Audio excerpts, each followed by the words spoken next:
ಆಫೀಸ್ಗೆ ಡಿಸೆಂಬರ್ 15ನೇ ತಾರೀಕು Haasan collector and staff ಅಂತಲೇ ನಮಗೆ ಒಂದು ಮೇಲ್ ಬಂದಿದೆ. ಆರ್ನ ಅಶ್ವಿನ್ ಶೇಖರ್ ಅಂತ ಹೇಳಿ ಅಲ್ಲಿ ಏನಂತ ಬಂದಿದೆ ಅಂದರೆ Pakistani ISI cell in Tamil Nadu ಡಿವಿಷನಲ್ಲಿ XLTT ಕ್ಯಾಡರಿಂದ ಬ್ಲಾಸ್ಟ್ ಆಪ್ಷನ್ಸನ್ನು ಮಾಡಲಾಗ್ತಿದೆ. ಹಾಗಾಗಿ ಏನು ಅದು ಆ ಥರ ಒಂದು ನಮಗೆ ಮೇಲ್ ಬಂದ ತಕ್ಷಣ ನಾವು ಈಗ ಆಲ್ರೆಡಿ ಪೊಲೀಸ್ ಅವರಿಗೆ ದೂರನ್ನು ಕೊಟ್ಟಿದ್ದೇವೆ. ಅದರ ಮುಖಾಂತರ ನಮ್ಮ ಅಸಿಸ್ಟೆಂಟ್ ಕಮಿಷನರ್ ಹಾಸನ್ ಅವರು FIR ಅನ್ನು ದಾಖಲಿಸಲಿಕ್ಕೆ ಹೊರಟಿದ್ದಾರೆ. ಆಗಲೇ ದಾಖಲಾಗಿದೆ. ಅದರ ಜೊತೆಯಲ್ಲಿ ನಾವು ನಿವೇದನೆಯನ್ನು ನಮ್ಮ ಗೌರವಾನ್ವಿತ ಪ್ರಿನ್ಸಿಪಲ್ ಸಿವಿಲ್ ಜಡ್ಜ್ JMFC ನ್ಯಾಯಾಲಯಕ್ಕೆ ನಾವು ದಾಖಲೆ ಮಾಡ್ತಾ ಇದ್ದಾರೆ. ಸೊ ಹಾಗಾಗಿ ಅದರ ಜೊತೆಯಲ್ಲಿ ಈಗ ಪೊಲೀಸ್ ಸ್ಕ್ವಾಡ್ ಅವರ ಟೀಮ್ ಜೊತೆಯಲ್ಲಿ ಬಂದು ನಮ್ಮ ಜಿಲ್ಲಾ ಪೊಲೀಸ್ ಸ್ಕ್ವಾಡ್ ನಮ್ಮ ಎಲ್ಲ ಹಾಸನ ಜಿಲ್ಲಾಧಿಕಾರಿಗಳ ಕಚೇರಿಯ ಎಲ್ಲ ಮೂಲೆ ಮೂಲೆಗೂ ಸ್ಕ್ವಾಡಲ್ಲಿ ನೋಡಿ ಪರಿಶೀಲನೆ ಮಾಡಲಾಗಿದೆ. ಯಾವುದೇ ಗಂಭೀರ ವಿಷಯ ಇಲ್ಲ, ಪ್ಯಾನಿಕ್ ಆಗೋದು ಬೇಕಾಗಿಲ್ಲ. ಮೊದಲನೇದಾಗಿ ಈ ಇಮೇಲ್ ಬಂದಿರೋದು ಅದರ ಅಥೆಂಟಿಸಿಟಿ, ಅದರ ಸತ್ಯಾಸತ್ಯತೆಯನ್ನು ಪರಿಶೀಲನೆ ಮಾಡಬೇಕಾಗ್ತದೆ. ಸೊ ಹಾಗಾಗಿ ನಮ್ಮ ರಿಕ್ವೆಸ್ಟ್ ಯಾವುದೇ ಪ್ಯಾನಿಕ್ಗೆ ಒಳಗಾಗದಲೇ ಶಾಂತಿಯುತವಾಗಿ ಇರಿ ಅಂತ ಹೇಳ್ತಾನೆ. ಧನ್ಯವಾದ. ತಾವು ಈಗ ಮೀಟಿಂಗ್ ಎಲ್ಲ ಇಲ್ಲೇ ಕಂಡಕ್ಟ್? ಹೌದು, ಇವತ್ತು ಇಲ್ಲೇ ಕಂಡಕ್ಟ್ ಮಾಡಿದ್ದೆ.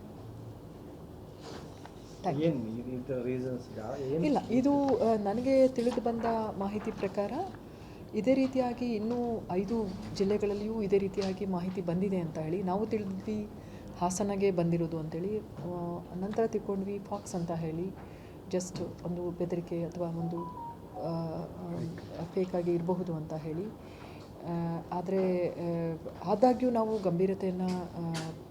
ಗಂಭೀರವಾಗಿ ನೋಡಬೇಕಾಗ್ತದೆ. ಪೊಲೀಸವ್ರಿಗೆ ಈಗ ಆಲ್ರೆಡಿ ದೂರನ್ನು ಕೊಟ್ಟಿದ್ದೇವೆ.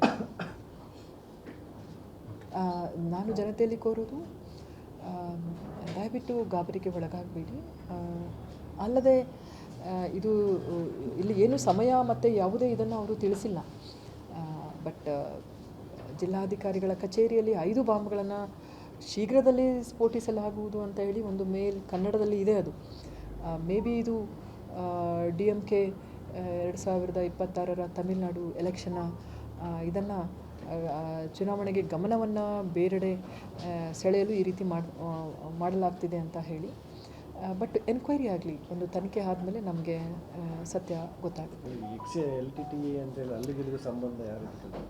ಅದೇ ಇದು ಬರೀ ನಮಗೆ ಅಷ್ಟೇ ಬಂದಿಲ್ಲ, ನಮ್ಮ ರಾಜ್ಯದ 5 ಜಿಲ್ಲೆಗಳು, ಇತರ 5-6 ಜಿಲ್ಲೆಗಳಲ್ಲಿ ಬಂದಿದೆ. ಆದಾಗ್ಯೂ ನಾವು ಇದರ ಬಗ್ಗೆ ಒಂದು ಒಂದು ತಯಾರಿ ಮಾಡ್ಕೊಳ್ಲಿಕ್ಕೆ ಮತ್ತು ಒಂದು ಪ್ರಿಪರೇಷನ್ ಇರಲಿ ಅಂತ ಹೇಳಿ ನಮ್ಮ ಪೊಲೀಸ್ ಇಲಾಖೆಗೆ ಈಗ ಆಲ್ರೆಡಿ ನಾವು ದೂರನ್ನು ದಾಖಲಿಸಿದ್ದೇವೆ. ಅದು ಗೊತ್ತಿಲ್ಲ, ಇತರ ಜಿಲ್ಲೆಗೆ ಏನು ಮೆಸೇಜ್ ಇದೆ ಅದು ನಮಗೆ ಗೊತ್ತಿಲ್ಲ. ಬಟ್ ನಮಗೆ ಮಾಹಿತಿ ಬಂದ ಪ್ರಕಾರ ಇತರ 5 ಜಿಲ್ಲೆಗಳಲ್ಲೂ ಈ ರೀತಿ ಬಂದಿದೆ ಅಂತ ಹೇಳಿ. ಹೌದು, ಮಂಗಳೂರು, ಬೀದರ್,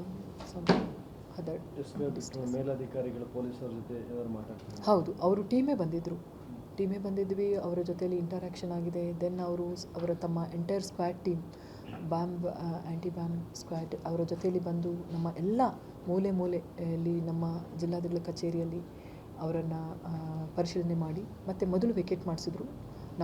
ಇಲ್ಲಿ ಮಾತ್ರ ಸಭೆ ನಡೀತಾ ಇತ್ತು ರಾತ್ರಿ 9 ಗಂಟೆವರೆಗೆ. ಕೆಲವು ತುರ್ತು ವಿಷಯಗಳಿದ್ದು, ಅದು ಹೊರತುಪಡಿಸಿ ಎಲ್ಲನೂ ನಾರ್ಮಲ್ ಆಗಿ ಇದೆ. ಯಾವುದೇ ಆತಂಕಕ್ಕೆ ಒಳಗಾಗುವಂಥ ವಿಷಯ ಇಲ್ಲ.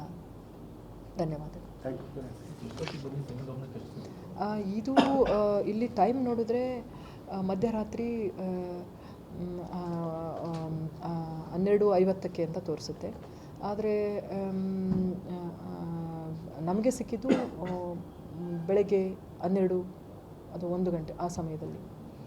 ನಿರ್ದಿಷ್ಟವಾಗಿ ಇಂಥ ಟೈಮಲ್ಲಿ ಬ್ಲಾಸ್ಟ್ ಮಾಡ್ತೀವಿ ಆ ಥರದ ಬಾಂಬ್ ಕಾರ್ಯನ ಬೆದರಿಕೆ ಹಾಕಿಲ್ಲ?